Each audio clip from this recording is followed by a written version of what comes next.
The college football experience. SMU Mustangs at the UCF Golden Knights. Wednesday night college football game preview episode on the Sports Gambling Podcast Network is presented by WinBet.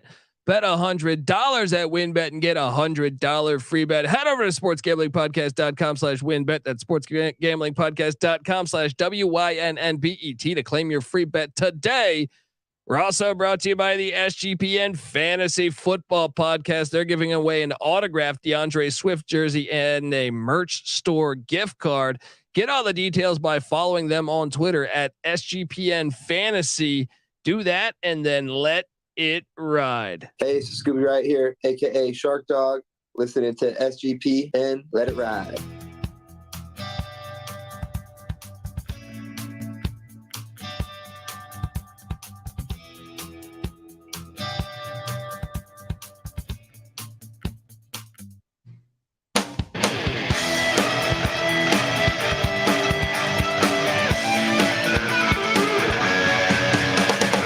Yes, yes, yes. Woo-wee. Welcome to the college football experience. SMU and UCF Golden Knights. Wednesday night college football preview. My name is Colby Swinging Database Dan, aka Pick Dundee. That's not a pick. This is a pick. He was raised in the land down under, where a man thinks on his feet, speaks with his fists, and lives by his wits. When Dundee happened, he was a superstar. I smoke and I drink and I don't have stress and I'm healthy. I mean, I hate to be the guy that roots for a hurricane just so we can get some weekday college football games, but you know, sometimes I have to be that guy. I don't wish harm on any people. All right. Don't wish harm on any people, but I do wish for rescheduling of college football games because they sell us short every single week. They need to think outside the box. And thankfully this has happened. And now we have SMU at UCF on a Wednesday night. I mean, look, before we dive into this game, which we're going to break down, college football, great job on Friday, right? Nebraska, Rutgers, Houston, Memphis, UNLV, San Jose State, Colorado State, Nevada. Okay, I'm happy. All right. And then even on, we have the Ivy League game Friday, Harvard and Cornell. All right. So we got all that. Now, if you only use that on the weekdays, all right, spread it out. I mean, look, I'm happy with that all being on Friday, but why is there 0 on Thursday? Oh, because there's an NFL game on Amazon Prime. Who gives a shit? There's room for both. College football's always played on Thursday. I'm just going to quickly look at the schedule right now. I have it here right now. Okay. Virginia Tech's playing Pitt. That's always been a Thursday night game. Put that on Thursday. Yes. Virginia Tech's offense is shit. It's 14.5 point spread, but just give us some football on Thursday. I would put that game on Thursday. If Pick Dundee was in charge of college football, I would put Virginia Tech at Pitt on Thursday. And I would also, what else do we have that we could do? James Madison, Arkansas State.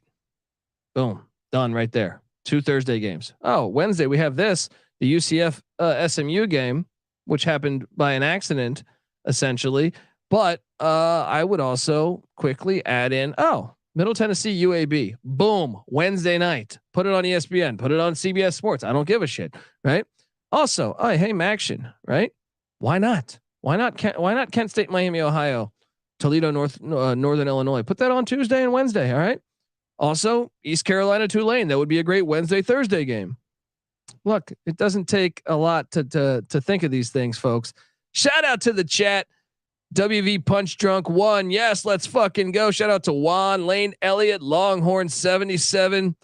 I only like college football games that are played on days that end with Y. Damn right, baby. Let's go. SMU, UCF at the Moon Bounce.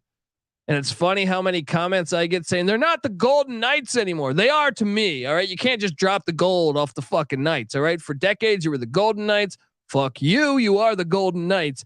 All right. But we have a great matchup at the Moon Bounce, and it's kind of a contrast in styles. Before I guess I'll get into that, we have Rhett Lashley, and I don't know if you guys have caught some of this story. I was reading it this morning from the Dallas Morning News. a development that multiple SMU players plan to sit out the rest of the season with intention to preserve their redshirt year and enter the transfer portal. Well, that's something I wish we knew a little more of, specifically what players. I know that wide receiver Roderick Daniels and safety Chase Cromartie, but I wonder if there's more. That's something we should monitor. Obviously, this is Rhett Lashlee year one. I don't know why these players are that surprised though, because Lashlee went to Miami for what, one season? Prior to that, he was at SMU.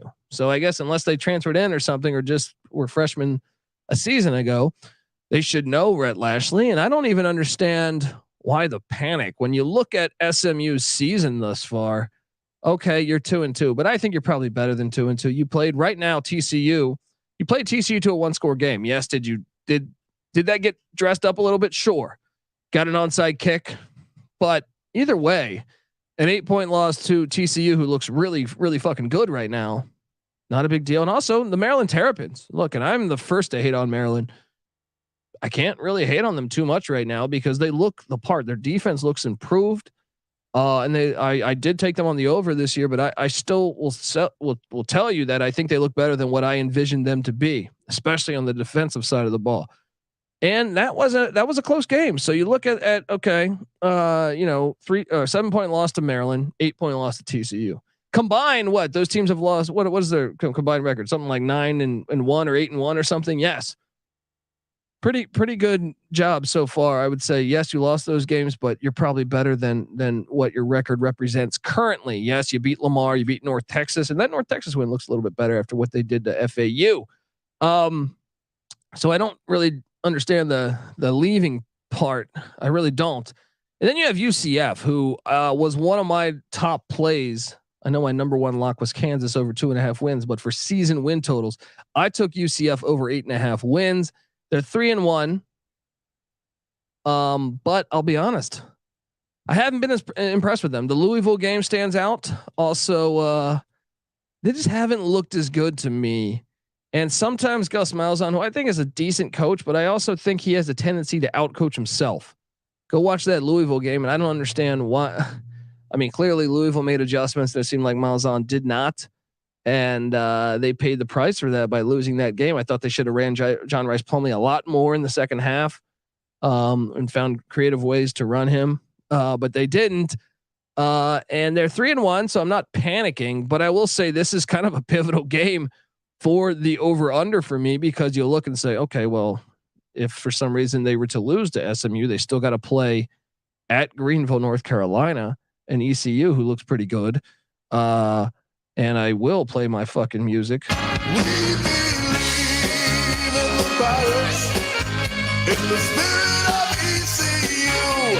But then they also play Cincinnati, who looks really good again. They play at Memphis at the Liberty Bowl. They're 4-1. They're a little bit better than what I thought. And then they play at Tulane, who looks really good.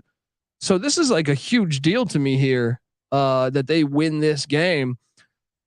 And I'm concerned because I don't think they look as good as I thought they would look. They look pretty good, but they don't look. I thought they were going to win the AAC this year. I'm now 5 weeks into the season. I'm convinced Cincinnati's going to win the AAC, and if not Cincinnati, I think it's Tulane. And if I had to pick a third team, it might be ECU over UCF. But they're right on the neck and neck there. But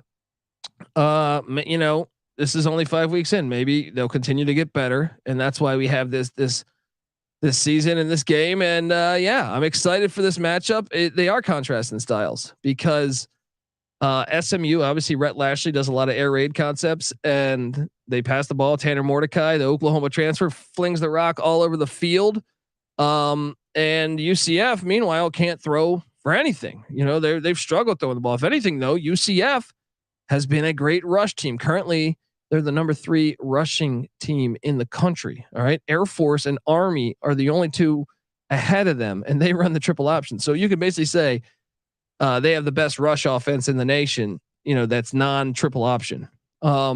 Yes.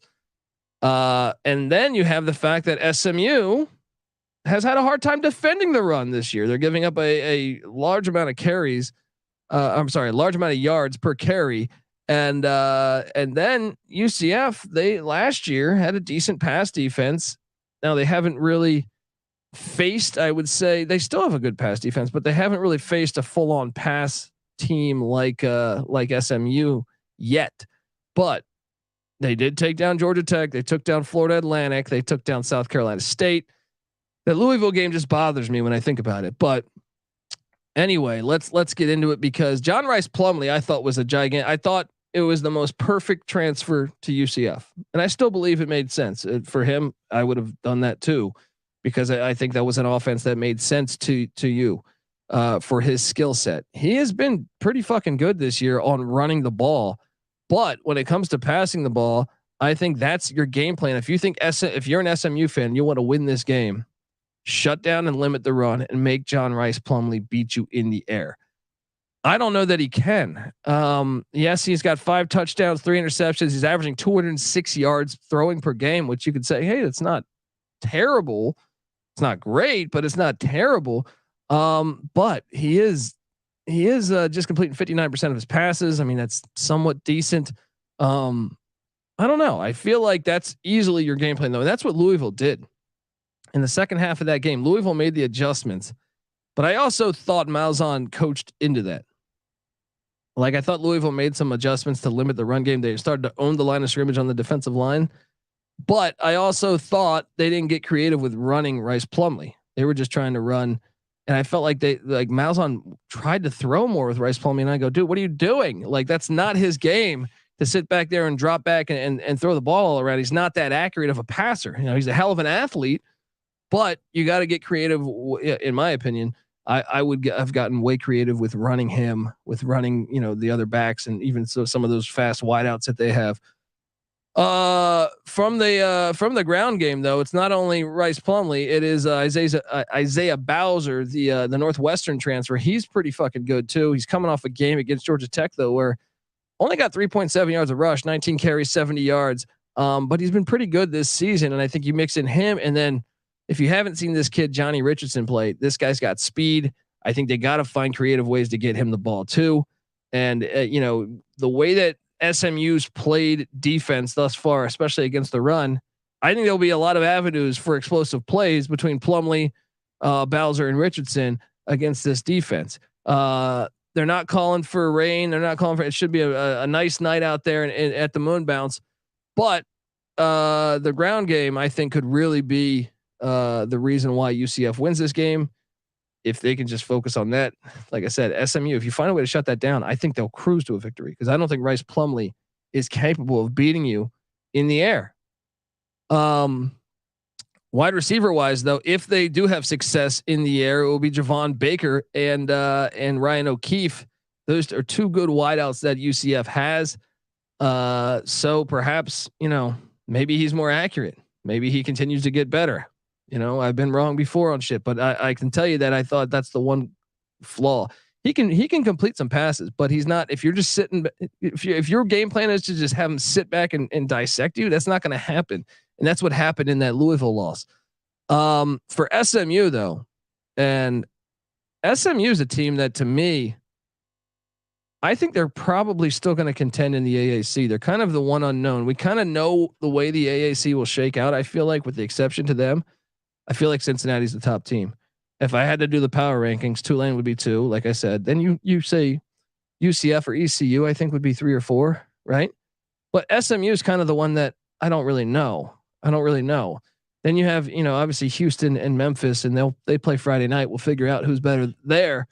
But SMU is kind of the wild card. They haven't played a AAC game yet, so it's a big game for them. They both had the same amount of time off. And you look at SMU, Tanner Mordecai, they have 2 capable quarterbacks, whether it's Preston Stone, who was a huge recruit for them, or Tanner Mordecai. Stone's actually completing what I think he's gotten a little burn. He's completing, I think, 86% of his passes right now, but he's only got like 7 passes or something like that. But Mordecai only completing 58% of his passes. But once again, you got to remember he's gone up against 2 Power 5 defenses thus far. Mordecai, 12 touchdowns, 5 interceptions on the season. They got some really experienced wideouts. I know Rashee Rice, I feel like, has been there forever. Jake Bailey, as well as as Moochie Dixon also gets in the mix.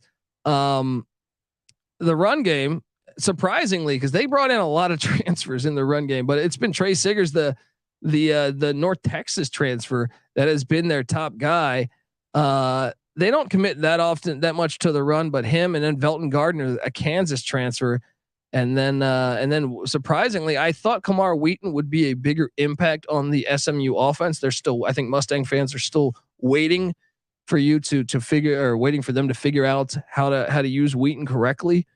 But maybe this is his coming out party. By the way, folks, come play DFS with us, because we're doing a DFS for Wednesday night. We tweet that out. We invite you to come play DFS with us every week. Every day that we have games, if that makes sense.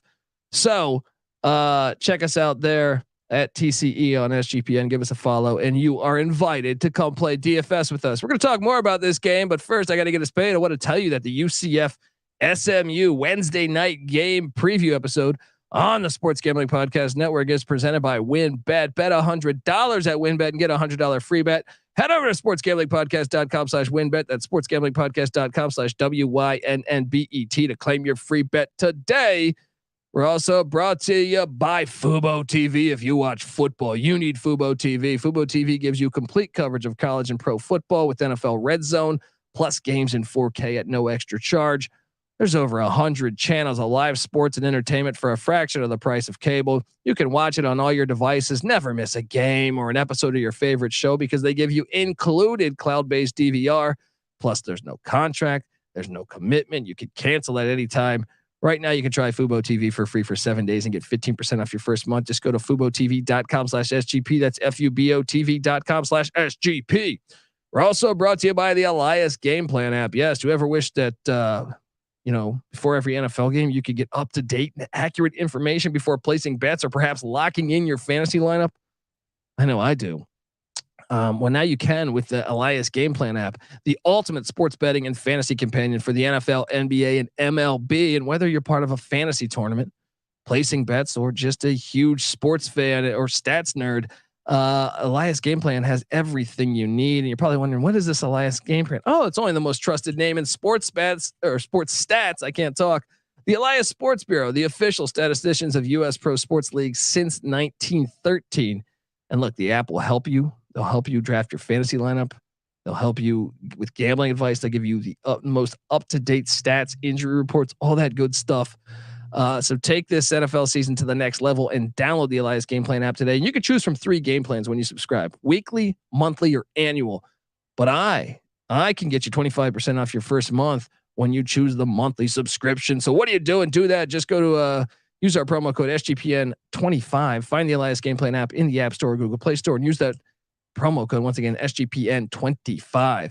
All right, we are back talking little AAC Wednesday night football. What's not to like? And by the way, if you're listening to this, make sure you check out, I have the coaching hot seat episode that we're going to do in a little bit here. So stick around. In about 30 minutes, I will be live talking the coaching hot seat and firings going on in the college football world. Shout out to the chat. GBO Farb says SMU rolls. They've looked good so far, and UCF's been disappointing. I agree. Yeah, and WVU Punch Drunk 1 says, I thought the UCF offense would be way more explosive. I completely agree. But maybe this is their coming out party, especially, Louisville's not known to be a great defensive team. That game when Louisville shut them down the second half, I think they shut them out the second half. You say, how, Louisville has not been a juggernaut defensively in years, decades, probably. So since Charlie Strong was there. That was concerning. And then, they got Georgia Tech, but Georgia Tech's been a mess this year. This matchup, by the way, and I should mention that, UCF owns this rivalry. If you want to call it a rivalry, whatever. They've played 10 times. UCF 8 wins to SMU's 2, but get this, SMU whooped UCF's whooped UCF's ass last year, as they won 55-28. So Malzhan, 0-1 against the Mustangs. and it wasn't even close. They lost by 27 points. The only other time SMU beat them was back in 2011 in a 38-17 game. They did meet in the CUSA championship game back in 2010, I think, with my guy June Jones. Shout out to him, friend of the program. And UCF won that one 17-7. But this matchup, I don't know. I feel like the place will be lit, so you got to favor UCF a little bit there. Looking at some of their numbers this year, SMU has been pretty good on third down, and I think that could be a deciding factor in this game. Is if they're able to sling the ball around, and really Tanner Mordecai, can convert these third downs throughout this game on the road. I think that could be an X factor. But I will say this: UCF had a great pass defense a season ago. I think it was one of the better ones in the AAC. So maybe this plays into their hand, the fact they're going up against the air raid. Maybe the key for SMU winning this game, besides shutting down UCF's rush attack, is for the Mustangs' own rush attack to get going. Might be, because I think traditionally that's been the weakness of UCF. It's been their run defense, not their pass defense. So can Tanner Mordecai and Rhett Lashlee put together a game plan that can attack them on the ground? They got a number of capable running backs that have done a great job elsewhere before in college football. So perhaps that is the angle. And by the way, SMU currently the 8th best passing attack in the country. The contrast here is awesome. This is why I prefer, this is one of these ones where like I prefer college to pro, is because you have two different schemes. And pro, you see a lot of copycat schemes. You see the same stuff, for the most part, with a lot of different NFL teams.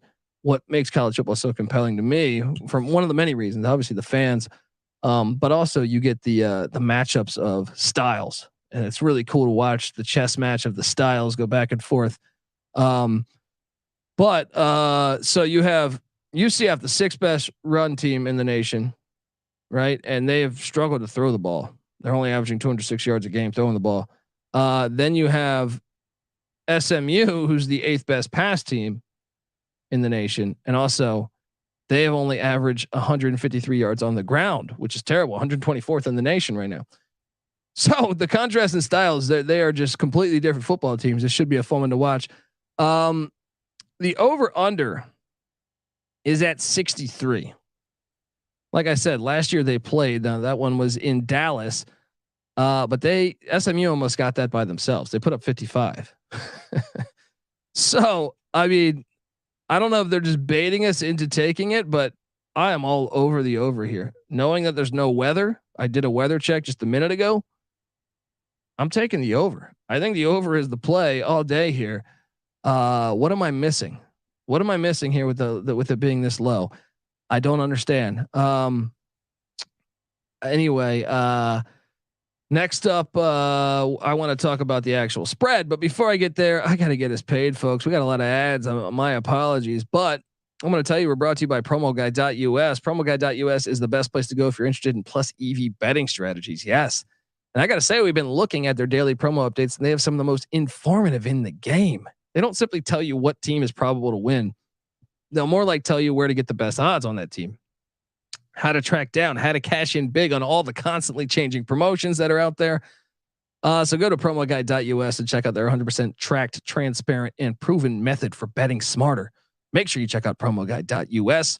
We're also brought to you by No House Advantage. Yes, No House Advantage is changing the game by offering the most dynamic fantasy platform available today. You can play in pick'em contests versus other people for a shot at winning $250K in cash. Download the app, choose a contest, select your player props, earn points for corrected picks, and climb up the leaderboard for your shot to win big money every day. Sign up now with the promo code SGPN at nohouseadvantage.com, or download the app and get a first deposit match up to $25. We're also brought to you by Trade Coffee. Let me tell you about Trade Coffee. It is a coffee subscription service unlike anything else you've ever tried, because they partner with the top independent coffee roasters to freshly roast and send out the best coffees in the country directly to your home on your preferred schedule. Their team of experts do all the work, taste test hundreds of coffees from across the United States every month. They curate over 450 exceptional coffees that make the cut. I mean, holy shit, that's a lot of coffee. And honestly, I know several people now that have gotten this. I've got it personally. It's fantastic. People rave about it. I personally rave about it for American coffee. I think you're not going to find any better. So what are you doing? Support some small businesses and brew the best cup of coffee you've ever made at home. It's time to try Trade Coffee. Right now, Trade is offering our listeners a total of $30 off their first order plus free shipping at drinktrade.com/SGP. That's drinktrade.com/SGP for $30 off. We're also brought to you by Odds Trader. Odds Trader is a place to compare odds from all the major sports books. You can also compare the different sign-up codes and promo codes from sportsbook to sportsbook to assure that you get the best deal possible. And what I love is it has a bet tracker because you get me in November and December, and I got action on 40 different sports. I feel like this organizes it for you because you ever log in and see like, oh shit, I forgot I made that bet, and your account's either more or less than what you had. This organizes it for you, tell you or remind you. So go to oddstrader.com/Blue Wire. OddsTrader, the number one site for all your game day bets. All right, we are back talking Mustang football. The chat is in there. Hey, Dundee, be sure to tell Kramer that the college shows are favorite of them all. Shout out to you, WV Punch Drunk, and I will tell him that. So look, this game. Let me ask you this: who do you think the better coach is? Rhett Lashlee. We just don't know that much. 4 games as a head coach. He's young. We know, and that's another thing with those transfers leaving out. They're putting together a great NIL deal, which is crazy. You would think you'd want to leave that because you're about to be paid, probably paid better than a lot of other universities. So interesting. But then you have Gus Malzhan. He's won a national championship, but I tend to think Gus has a tendency of coaching himself out of games. Do I think he's a good coach? Yes. X's and O's wise, I think he is a very good coach. But at the same time, he also shoots himself in the foot way too much, and a lot of his teams get overly gimmicky. I know that these gimmicks would play. I mean, Nick Saban had a hard time sometimes when Alabama was playing when Alabama was playing Auburn. Sometimes they would have a problem with all the great gimmicks that he can dial up. However, I also think he's lost tons of games when Auburn was the better team, or they played opponents way closer than they should have because he shoots himself in the foot. So he's a very interesting coach to me because you never know what you're going to get with Gus Malzhan. This line is sitting at UCF -3, and it was at 3.5. I even thought I think it was all 3.5 or 3 that I've seen throughout the week. I'm going to ride UCF. It's a lot of time to prep. I think the home environment might save them here. And I also think the fact that UCF's pass defense last year was the rock of the defense. SMU is going to have to run the ball to win this game. And I don't know that they're going to commit that much to running the ball. It'll be interesting to watch. I cannot wait for this matchup. I'm going to take UCF -3. SMU's run defense has been a problem. I think even though they might load the box, I think UCF is going to have success no matter what, rushing the ball. Don't outthink yourself, Coach Malzhan. I'm on UCF -3, but this game is awesome. It's a huge game in the AAC, folks. If maybe you're not betting on it, maybe if you just like to see a great college football game with major implications, this is one. I think the fact UCF hosts Cincinnati, the fact that SMU, I think they get Cincinnati in Fort Worth, I believe. Let me double check that. But this is just a huge, they do on the 22nd of October. So this is a huge game because the team that wins this is going to have an upper hand on perhaps playing in the AAC championship. I can't wait. And you're right, GBO Farms. SMU has played better teams. They really have. But I'll tell you this: if you got an extra week off, because they technically used a bye week last week because of the storm, you get 10 days of prep. I think Gus Malzahn's a better coach on that much prep than Rhett Lashlee is, or at least obviously Rhett Lashlee's a little unproven. So I don't want to bag on the guy too much, but I trust Malzahn after 10 days of rest to dial up something to get some points perhaps that we're not seeing. Give me UCF -3. I know GBO Farms is on SMU. Cannot wait for this matchup. And tomorrow we're going to be recording our pick show while this is on. So we invite you to put the pick show on, put it on, maybe your phone, your iPad, and you can have the game on at the same time. Let's do this. All right. Folks, subscribe to the College Football Experience. And remember, in like 15 minutes, I will be going live talking college football coaching carousel, hot seat, who's going to be getting fired. So stick around, subscribe to the College Football Experience. Also subscribe to the College Basketball Experience. We just dropped the Baylor Bears preview today on the College Basketball Experience. We got Iowa State, Kansas State. We just did as well. Those are all coming. Check it out. The season tips on November 7th, right around the corner. SMU and UCF fans, I think your guys' teams are going to be pretty good in the AAC. So get ready. We're going to preview you guys too. So check us out over there. We come together as one on YouTube as the College Experience. So youtube.com/the College Experience. Check out all the other feeds too. Sports Gambling Podcast, NFL Gambling Podcast, MLB Gambling Podcast, NHL Gambling Podcast. As that season gets closer to tipping off. What do you say with hockey? To skating off? Anyway, folks, get the SGPN app, check out all of our platforms, and thank you for tuning into this episode. Cannot wait. Also check out the Discord. Come talk this game with us. Hop in the Discord, sportsgamblingpodcast.com/Discord. All right, folks, this is the College Football Experience, UCF SMU style. Can't wait to see the moon bounce rocking. You better start thinking about yours, and we out of here. Thank you. Well, this is a great way to get started. And I haven't even blocked all my kids yet. It's a great night to be a Tiger. I'm here with my family. What the fuck did I do wrong? Sometimes it may be good, sometimes it may be shit. Because when you're in East Carolina, you go for it every time. Team speed, for Christ's sake. The Redskins want a new stadium. The owner, Jack Kent Cook, and he wants an indoor, I heard an indoor stadium. The Redskins cannot play indoor. And you're nothing but a chameleon, lemon-headed, coward, pussy. And I'm after you, buddy. You're going to pay for it. Good night. Good round, you're celebrating with your appetite. Bad round, you're using your appetite to forget about the round. I'll tell you something about appetite. It's a real fucking great thing to have. So we've got to go beat Ole Miss next week and take it one game at a time. Congratulations. Go Tigers. Nothing is over. Nothing. You just don't turn it off.